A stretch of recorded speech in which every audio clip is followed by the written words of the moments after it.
nervous down. She complained that Kate had been controlling and monitoring her for years, and this control was increasing. Craig made a full account of all the stages, not stage purchase, but everything else with the all. Her rent provided him super receipts, a transaction tab, and reported her murder every day while he was at work. The entire Taylor family lived on a strict schedule set by Peg. When he returned from war, his wife and children had to go to meet him. They went to bed, woke up, got 8 certain times, and he needed to keep the schedule of time. For his obsession with control and he became increasingly demanding and selfish, and her actions were scheduled down to the hour. Her life felt enslaved. She had no free time, only duties and responsibilities. She tried to fulfill all of her husband's demands, hoping that he would seize control and they get back to their life. But Craig seemed to enjoy his control and his unwilling to change. Then there was even disturbed their sister's relations. She, like everyone else, had seen Craig as birth father and family man, and turned out to be the domestic tyrant. However, Corinne did not want to join her family. Besides, she and her children managed to depend on Craig. Therefore, she decided to find a job that would provide her with a stable income. Corinne's new hobby, Corinne, like her advanced age of children, was in physical shape. She always feared the pencils of nutrition. She would have to nights, took care of herself, and never every day. Secretly from her husband, she enrolled in a local fitness club, where she started working out for several hours every day. It was her way of blowing off steam, distracting herself, and getting her thoughts in order. She attended the gym while Craig was at work and didn't notice her working out. Soon, the men in the sports club wanted to attractive, fit, and diligent woman. Corinne loved to try herself to fitness, instructor preparation every day, and possibly an official lay contract. The former housewife could not have dreamed this opportunity because now she needed to continue, doing she loves and was facing the for it. Eventually, Craig found out that his wife was going to the gym. Corinne second scandal that her husband could be but suddenly, he had to call me. He seemed pleased that his wife found something to do and was never in her own way. His only conditions was that she had to be home when cocaine and not disrupt her play in her life. Corinne found these to be acceptable because now she had to feel passion and the ability to provide. But her own needs that I was to around every spent unexpected grants and love triangle. Soon, as an instructor at fitness club named Sally West, Corinne and Sally quickly hit off and became friends. For Corinne, who had stayed home for many years and was unable to socialize with people outside the family, Sally became a trusted confidant. The women spent together every working day to have morning walks, drink coffee, and having heart to heart talks. It didn't take long for their friendship to grow this anymore. Eventually, they could be feeling the relationship from everyone. But in time, Corinne decided that she had to confess everything to her husband. She spent months preparing this conversation, trying to find the right words, not knowing where to start, what the confess may be. Eventually, she met Craig. Although Craig was quite puzzled by his wife's relation, he began to call me and not make a scene. However, next day, Craig stated he had used his isolation to the site, but on condition he would join him. Corinne was shocked by her husband's proposal and didn't know how to react to it. Nevertheless, Craig took the initiative and began calling the site, send her flowers and small gifts. He seemed to see this opportunity to probably save their life and had passion and new sensation to his marriage to Corinne. At first, the women agreed to his proposal, but soon realized for Craig it was a game of dominance. Their continued love triangle didn't last long, and Craig realized he was welcome in the relationship. Feeling so, Craig demanded that Karen hand the fair easily, but she continued to date Sally, genuinely in love. After nearly 2 decades of marriage, it seemed that Corinne was ready to leave her husband for a relationship. Moving further stage, seeking meetings, months of sales, conversations, and idealizing the relationship, Craig decided that facility to save his family would be easy for him.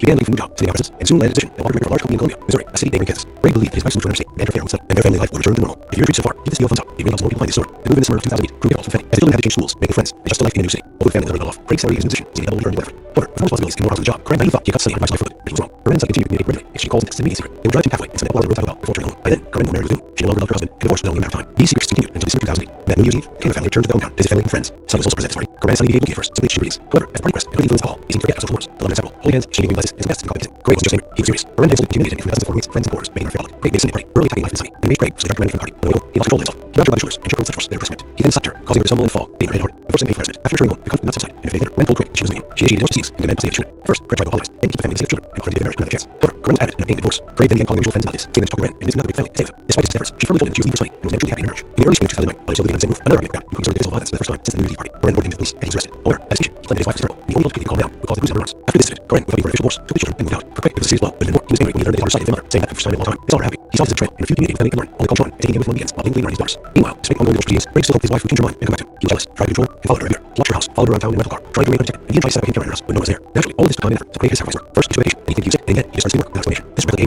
termination. After losing his job source of income, Craig was forced to live in his parents' house because he couldn't afford his own. Now, with plenty of free time, he was able to stalk his ex-wife all day long, leading her to take her ex-husband to court and stopping more approaching her. For Thanksgiving, in November 2009, just before Thanksgiving, Corinne put her children to visit her 89-year-old grandmother, Roy White, in small town Burlingame, Kansas, with some vacations. On the evening of November 29th, the Burlingame Police Department received a alarm call about a street stand and sound house. There was danger from seeing a small truck pulled to the elderly woman's home. A man got out in the house, and allegedly between the mattress. I'm not sure. The man entered the house, got back in the truck, and drove away quickly. They did not have apprehended, fearing unarmed. When police collected the house, they were met by a terrified 10-year-old boy calling for help. It was Sean Gator, who couldn't explain what happened, but it was clear a terrifying scene, albeit the police inside. Near the front door, they found the 89-year-old owner lying in a pool of blood, surprisingly alive despite 2 gunshot wounds. In addition, police found the body of 34-year-old woman. She had been shot in the chest and killed by close range dead. Her ex-husband left her with no chance of survival. The body of her oldest daughter, 18-year-old family, lay between a wall and couch. She had apparently tried to hide from her enraged father, but he caught her and took her life with 2 point-blank shots. If you're intrigued so far, give the video a thumbs up. It really helps more people find the story. Her younger sister, Lauren, lay in a pool of blood in a 7th-floor bedroom. She was still alive, begging for a safe life, repeatedly saying their father died. The elderly woman and Lauren were immediately rushed to the intensive care unit of the hospital. Despite the doctor's best efforts, their lives could not be saved. Lauren died on November 1st from massive blood loss and damage to her organs. And great-grandmother died quickly that day. The only surviving witness, John, was in a state of shock. Psychologists worked with him, but he needed to throw in the care unit and only witnessed tragic events at his great-grandmother's house. He said that evening his mother was making her and the youngster asked his fate advice. Suddenly, the door of the house opened, and the father entered the house with a shot in his hand. Without saying a word, the man pointed the barrel at his ex-wife and shot her, moved closer, and fired again. For the first few seconds, John froze hard. Then his father turned to him, with the name, decidedly and scared him. John realized he had to run, so he jumped out the back door. The boy ran to the main entrance. People his grandmother and sisters and called for help. However, as he reached the threshold, he heard several more gunshots. Fearing to the house, he hid in a small outbuilding. He heard 7 more shots, and waiting there for his father to come after him. Where is Mr. Caleb? Craig's immediately called on the list, warning he's armed and extremely dangerous. Meanwhile, police received several reports of a speeding truck, which at the conclusion of the direction comes traveling. Hold on, the man ended his vehicle and wheeled carry and began walking down the desert road. Law enforcement quickly caught him and apprehended him next morning. He had left the knife and ammunition in the backseat. He was medication, prescription anxiety disorders lying next to the driver's seat. Mr. Caleb did not resist arrest. He did not seek care anymore. He looked confused and frightened and constantly admitted he was armed with a gun close enough, but did not intend to use it. He also admitted that he had done something terrible, but he believed the police already knew about. At first, when he stayed at the police station, Craig fully admitted his guilt and poured his heart out to the investigating officer. He told how his wife cheated on him Sunday, how they humiliated him for the service at a New Year's party, how they took his marriage, and cost his job, and what was left of this officer. The man cried, said he did not know how he decided to take such a step, and concluded everyone, including his daughters, had betrayed him. Trial and fair sentence.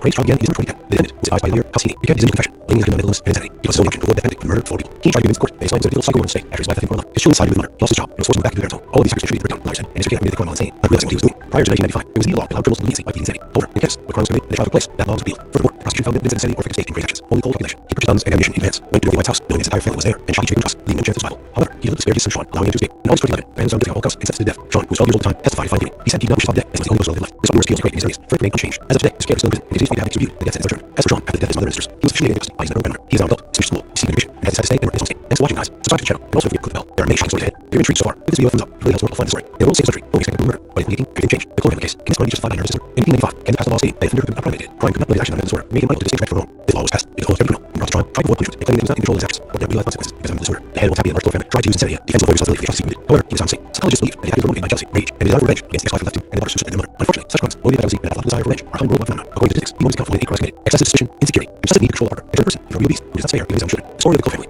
James Ray Cole was born in 1963 to a Methodist. His future wife, Aaron Taylor, he went, born in the same city in 1965. They met in the early 1980s as students at Texas University. Craig was graduating in engineering and Grant was freshman in the humanities department. They quickly found common ground and soon began a romantic relationship. They were young, in love, and being like a perfect couple. Craig was a student, over his situation and talent in engineering. In the late 1980s, after graduation, they honestly married and only a close friend of the family. Their first child, Emily, was born in 1991, followed by one in 1983. They lived in a cozy house in Bedford and quite well off at low standards. In 1899, when Rand's pregnant for their third child, Craig received a lucrative job offer and large utility company in Bedford. Two months ago, birth of son, Ron, who he adored. With a higher income, Craig wants to keep his house to see most of his neighborhood, near a life and a car. Rand stayed at home, and Craig became the primary breadwinner. Outwardly, the family seemed perfect. Daughters, Emily and Lynn, were prompted in sport and music, often participating in local competitions and global events. Emily excelled in school and went to a prestigious art college. While Owen, as a student, dreamed of attending a conservatory to pursue a career in music. Sean, an outgoing, kind, and positive boy, interested in mags, aspiring to become an archaeologist. If you're intrigued so far, give this video a thumbs up. It really helps more people find the story. He was very close to his parents and sisters. Craig provided for his family. Corinne made home comfortable, raised the children, and baked tasty treats. They were active in the community, striving to improve their neighborhood. They also raised 3 wonderful and talented children. However, behind the facade of perfection, there were many problems the family were subject to. In 2007, Corinne admitted to her younger sister Linda she was on the verge of a nervous breakdown. She complained that Craig had been controlling and monitoring her for years, and that this control was increasing. Craig demanded full claim all his debtors, such as major purchases, and everyday household expenses as well. Corinne provided him with supermarket lists, bank transaction data, and reported her whereabouts every day while he was at work. The entire Taylor family lived a strict schedule set by Craig. When he returned from work, his wife and children would be home with him. They went to bed, woke up, and ate at certain times, and the intimacy between the couple was scheduled. Over time, Craig's sexual addiction intensified. He became increasingly demanding and selfish, and transactions were scheduled down to the hour. Corinne felt enslaved. She had no free time, only duties and responsibilities. She tried to fulfill all of her husband's demands, hoping he would stay in control and get back to normal love. Craig seemed to enjoy his control and was unwilling to change. Linda was deeply disturbed by her sister's relations. She, like everyone else, had seen Craig as a perfect husband, father, and family man, and a child he was a domestic tyrant. However, Corinne did not want to destroy her family. Besides, she and her children were financially dependent on Craig. Therefore, he decided to find a job that would provide her with a steady income. Corinne's hobby. Corinne, despite her advanced age and 3 children, was in great physical shape. She always needed utensils and nutrition. They regularly followed diets to care herself and went jogging every day. Secretly from her husband, he enrolled in a local fitness club, where she started working out several hours every day. It was a great low and self-esteem, distracting herself, and getting her thoughts in order. She attended the gym while Craig was at work and didn't miss her working out. Soon, the management of the sports club noticed the attractive, fit, and village woman. Corinne was offered to try herself as a fitness instructor with a probationary period and possibly on a field labor contract. Former housewife, but had a dream of this opportunity because now she would be able to continue doing what she loves and even see this in the short. Eventually, Craig found out his wife was going to the gym. Corinne expected scandal, and their husband forbade her to go. But surprisingly, he reacted calmly. He even seemed pleased that his wife thought something to do. He was outwarding her only. The only conditions were that she had to go home nearby for meals and not disrupt the intimate life. Corinne found this condition acceptable, as now she had freedom of action and the ability to provide for her own needs without having to justify to her husband every guy understand. Unsolved romance and love triangle. Soon, there was a new chapter in the club and Sunny Rice. Corinne and Sunny quickly hit it off and became friends. For Corinne, who had been staying home for many years, and was unable to socialize with people outside family, Sunny became most confident. Who spent time together at work every day, sometimes going for walks, drinking coffee, and had heart-to-heart talks. It didn't take long for the friendship to grow into something more. Naturally, they hid their feelings and relationships from everyone. But in time, Corinne decided that she had to invest everything to her husband. She spent some time in the conversation, trying to find the right words, not knowing where to start and what the consequences might be. Eventually, she opened up to Craig. Although Craig was puzzled by his wife's revelation, he reacted rather calmly and did not make a scene. However, the next day, Craig stated that he agreed to his wife's relationship with Sunny, rather than he could join them.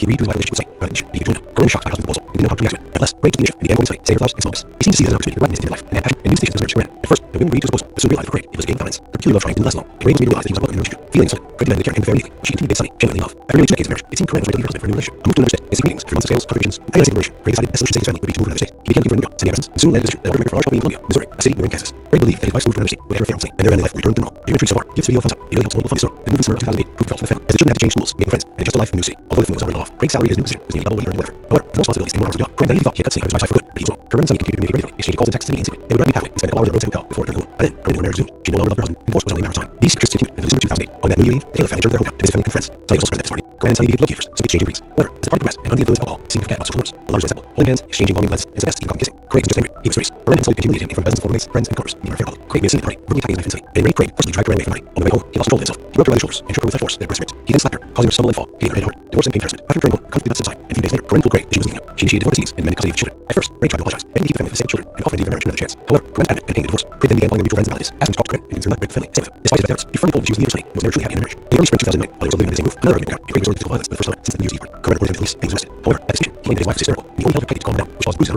After this incident, Corinne, without even force, took the children and moved out. For Craig, it was a serious blow, but even more, he was angry and even they saw her side of the mud. They had for the first time in a long time. They saw her happy. He saw this as a trail, refused to engage with Lauren, only called Sean, and taking him to while completely ignoring his daughters.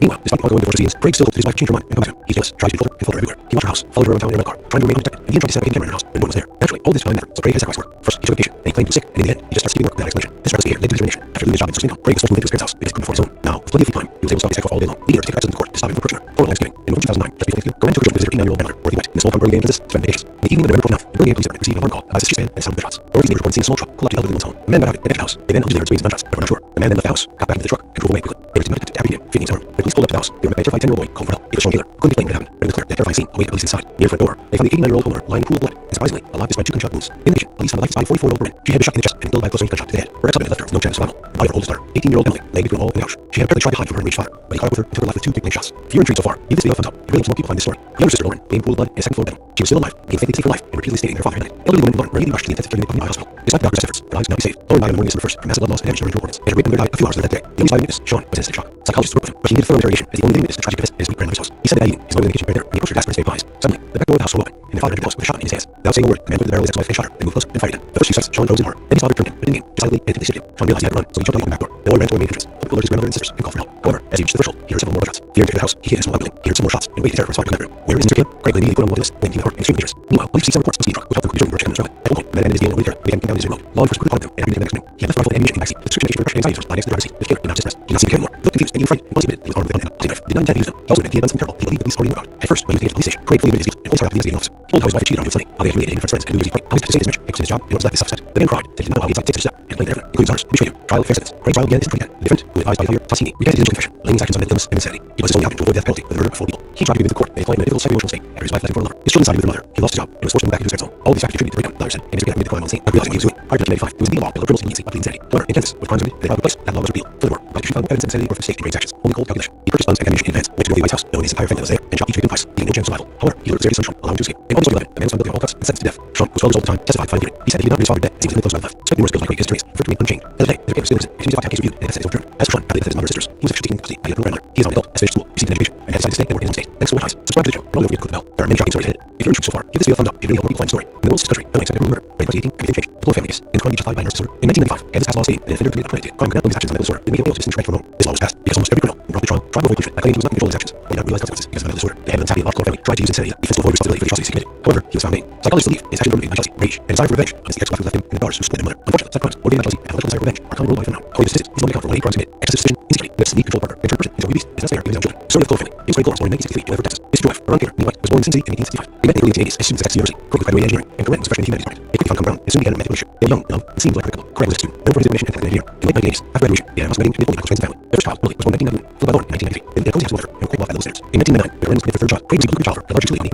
birth of their son, Sean, whom he adored. The higher income, Craig bought a species house in Seasville, Mississippi, and reliable family car. Corinne stayed at home, and Craig became primary member. Outwardly, the family seemed perfect. The daughters, Emily and Lauren, were talented in sports and music, and participated in football competitions and love events. Emily excelled in school and went to prestigious farm college. Lauren, an excellent student, trained in technical research, and music. Sean was outgoing, kind, and inquisitive boy, interested in new acts, and aspiring to become a geologist. If you're intrigued so far, give this video a thumbs up. It really helps more people find this story. He was very close to his parents and sisters. Craig provided for his family. Corinne made home comfortable, raised children, and made tasty treats. They were active in the community, striving to improve the neighborhood. They also raised 3 wonderful and talented children. However, behind the facade of affection were many problems the family was keeping hidden. In 2007, Corinne did her younger sister Linda that she was on the verge of mental breakdown. She complained Craig and controlled one for years, and this control was increasing. Craig managed to full out all his teachers, not just major purchases, but everyday holiday expenses as well. Corinne provided him 2 receipts and transaction debt, and ordered wherever every day while he was at work. The entire Gator family lived by a strict schedule set by Craig. When he returned from work, his wife and children had to be home with him. He went to bed, woke up, and ate at certain times, and he gave the city to help the schedule. Over time, Craig's obsession with children testified. He became increasingly demanding and selfish, and Corinne's actions dwindled down the hour. Corinne felt enslaved. She had no free time, only duties and responsibilities. She tried to fulfill all of her demands, hoping that he would lose his role and get back to normal life. But Craig seemed to enjoy control with unwilling change. Linda was deeply disturbed by his sister's relations. She, like everyone else, had seen Craig as a great husband, father, and family man, and making out to live in his tyrant. However, Corinne did not want to destroy her family. Besides, she and her children were eventually pinned down Craig. Therefore, she decided to find a job and provide her with a stable income. Corinne's new hobby. Corinne, despite her advanced age and children, was a great physician. She always adhered to the rules of nutrition, where you had to follow diets, take care of yourself, and went jogging every day. Secretly for her husband, she rolled down the fitness club, where she started working out for 7 hours every day. In her way, blow off steam, distracting herself, and getting her thoughts in order. She headed to the gym while Craig was at work, and didn't go to work out. Soon, management sports club, noticed he tried to fit and was one. Corinne sought to try herself as a fitness, instructing the probationary period, and the possibility of a full labor contract. The poor housewife could not agree with such opportunity. Is now she will be able to continue doing what she does, and he gives a decent remuneration for it. Eventually, Craig found out his wife was going to the gym. Corinne tried to stand up, and her husband returned to go. But surprisingly, he ran calmly. He even seemed pleased that his wife found something to do, and is now earning more money. His only condition was that she had to be home nearby, on wheels, and not just for playing his life. Corinne felt these conditions acceptable, because now she had freedom of action and the ability to provide. Her own needs out of interest after her husband had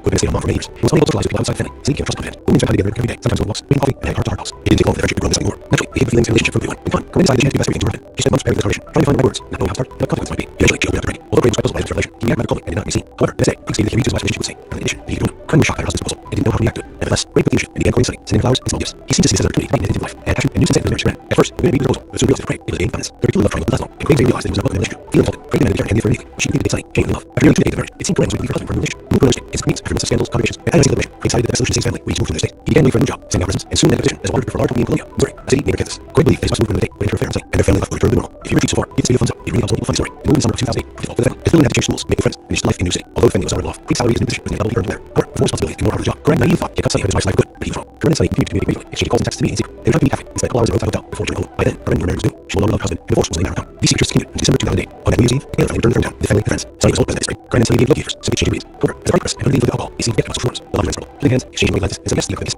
Craig was just angry. He was furious. Corinne had insulted and humiliated him in front of dozens of former roommates, friends, and coworkers, making her public. Craig made Sunny at the party, verbally attacking his wife and Sunny, and enraged Craig forced to drag her away from the party. On the way home, Paul controlled himself. He grabbed her by the shoulders and shook her with such force that her breast ripped. He then slapped her, causing her to stumble and fall, hitting her head hard. Divorce and painful present. After returning home, the conflict did not subside, and a few days later, Corinne told Craig that she was leaving him. She initiated divorce proceedings and demanded custody of children. At first, Craig tried to apologize, meaning to keep the family